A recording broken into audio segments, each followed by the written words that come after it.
Compte rendu de la 5e réunion du Conseil des ministres. Le président de la République, Félix Antoine Tshisekedi Tshilombo, a présidé ce vendredi 28 mai 2021 par visioconférence la 5e réunion du Conseil des ministres du gouvernement de la République. 6 points étaient inscrits à l'ordre du jour, à savoir 1. La communication du président de la République, chef de l'État. 2. La note d'information du Premier ministre chef du gouvernement. 3. Les points d'information des différents membres du gouvernement. 4. Approbation et relevé des décisions du Conseil des ministres. 5. Examen et adoption des dossiers. 6. Examen et adoption d'un projet de texte. De la communication du président de la République. La communication du président de la République, chef de l'État, a porté essentiellement sur la situation qui prévaut dans le Nord Kivu, marquée depuis le 22 mai dernier par l'éruption du volcan Nyiragongo et ses conséquences. Fort touché par ces drames, le président de la République, qui a interrompu son séjour à l'étranger pour suivre de près cette situation, a demandé au gouvernement de redoubler d'efforts pour une meilleure prise en charge de la situation humanitaire. Il a exhorté à poursuivre les efforts pour préserver la sécurité et le bien-être de la population sur les différents lieux d'accueil. En outre, il a instruit le gouvernement à mettre fin à toute forme de tracasserie telle que dénoncée par les populations en cours des déplacements sur les différents axes dans la province du Nord Kivu. Tous ceux qui seront désignés comme responsables de ces écarts seront immédiatement et sévèrement sanctionnés. Il a formulé les vœux de voir le gouvernement créer un service public de protection civile et de prévention de catastrophes pour permettre à la République d'avoir le cadre approprié qui lui permet de prendre des précautions en amont et d'orienter ses interventions sur le terrain.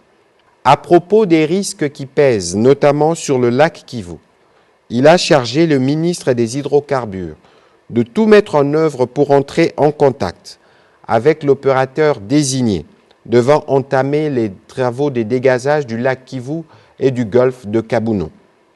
Sur le plan sécuritaire, le président de la République, chef de l'État, commandant suprême de forces armées de la République démocratique du Congo et de la police nationale congolaise, a salué les efforts constants de nouvelles autorités militaires dans les provinces de l'Ituri et du Nord Kivu pour vaincre l'ennemi. Il a demandé au gouvernement de saisir le Parlement pour obtenir la prorogation de 15 jours de l'état de siège permettant à nos officiers de continuer les déploiements de leur plan. 2. De la note d'information du Premier ministre chef du gouvernement. Pour sa part, le Premier ministre chef du gouvernement a centré sa note d'information sur la gestion par les gouvernements de l'éruption volcanique du Nyiragongo.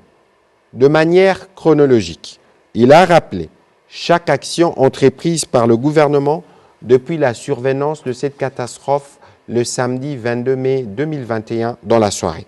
De la décision d'activer le plan de contingence au soir de l'éruption à celle de déplacer provisoirement les habitants des quartiers faisant partie de la zone rouge de la coulée des laves, le Premier ministre chef du gouvernement a évoqué l'impératif de sauver les vies humaines qui a guidé depuis le début chaque action du gouvernement.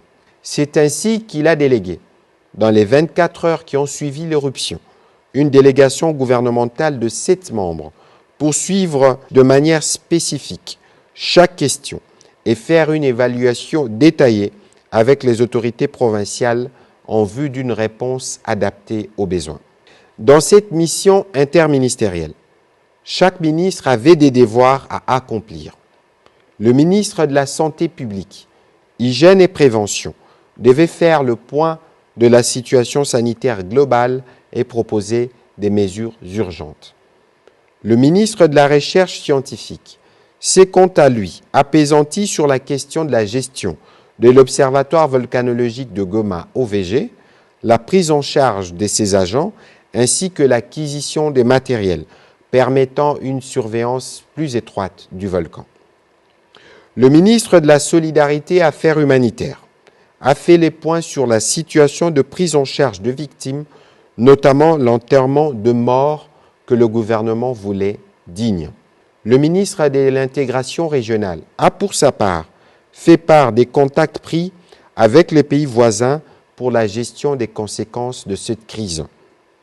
Les ministres de l'Industrie, de l'Agriculture, ainsi que celui de l'enseignement supérieur et universitaire ont participé à cette mission d'évaluation et de réconfort comme membres du gouvernement originaire de cette partie du pays. Avant de clore sa note, le Premier ministre chef du gouvernement a tenu à rappeler que l'éruption du Nyiragongo n'a aucun point de similitude avec les éruptions précédentes.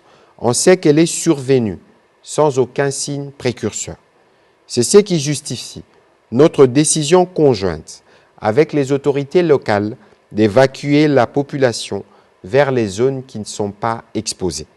Entre-temps, au-delà des moyens que le gouvernement a mis à disposition pour la gestion de cette crise, le Premier ministre chef du gouvernement a soutenu avoir activé le cadre de concertation humanitaire pour mieux évaluer les besoins et orienter l'assistance de partenaires.